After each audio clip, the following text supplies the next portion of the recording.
Здравейте! Днес ще направим едно видео за колите на газ течна фаза внос от Корея. Kia, Hyundai, тази конкретно е Kia K5 2019 година. Проблемът с тези коли е, че трудно палят в топло време, след като е работила колата, вече е загряла. Значи стартира 2-3 пъти, докато стартира нормално. Другия проблем е, че може и в топло време трудно да стартира първоначално, дори и при студен двигател. Проблемът идва от това, че настройките за газта в Корея и в България са различни и това води до проблем с паленето. Проблема се решава с един адаптер, който се инсталира много лесно. Ще ви покажа после как. И вече няма проблем с палене в топло време. Ето сега ще ви направя демонстрация. Колата е студена. Вънка е може би около 38 градуса. Палим колата. Мисля, че ще запали съвсем нормално, защото тя все още е студена.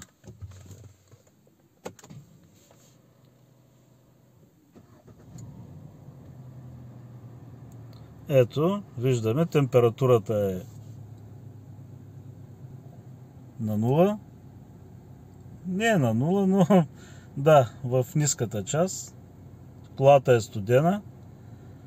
И сега ще оставим да загрее нормално и след това ще пробваме да я запалим след 15, 20 до 30 минути престой и ще видите какъв е резултатът. Така, колата вече е загряла. Ето, вдигнала е температура. Сега ще я угасим и ще я оставим за 10, 15 до 30 минути. И след това ще опитаме да я стартираме наново, за да видим как пали, дали запалва веднага или прави някакви проблеми.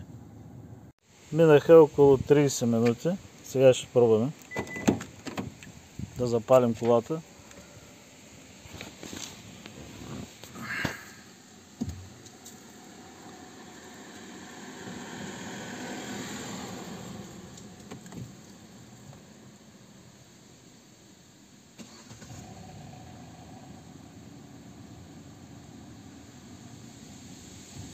Ето виждате, угасна.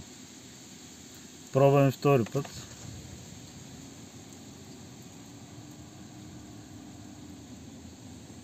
Колебание в оборотите. Може би този път ще остане. Някой път стартираме 2-3 пъти. Този път успя да задържи на второто палене. Значи това е конкретният проблем. Сега ще ви покажа как се инсталира адаптера.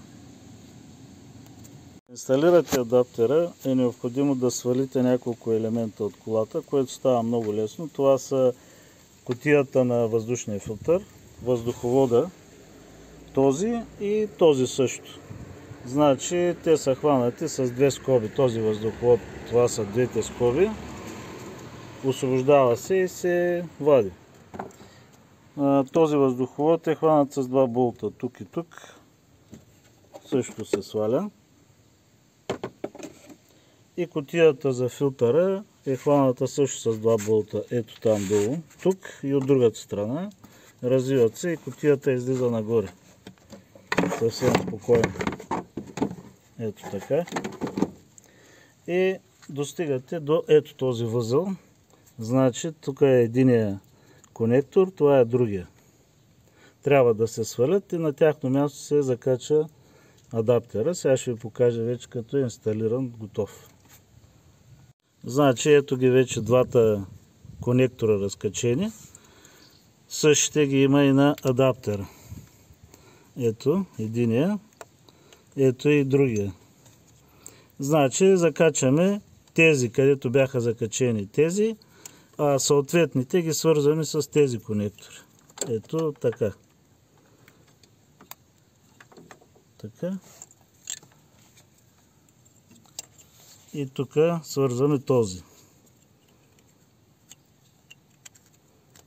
Така. и тези конектори свързваме където бяха свързани другите. Или ето този влиза тук.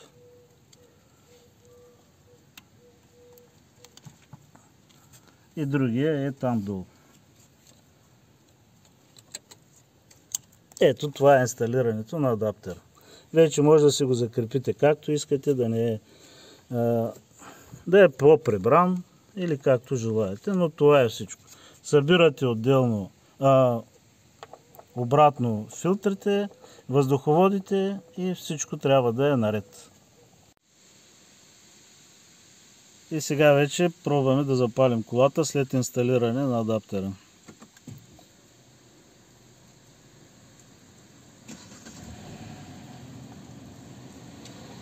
Безпроблемно палене. Това е съвсем лесна инсталация, безпроблемно палене при горещо време и всичко е окей. Чао!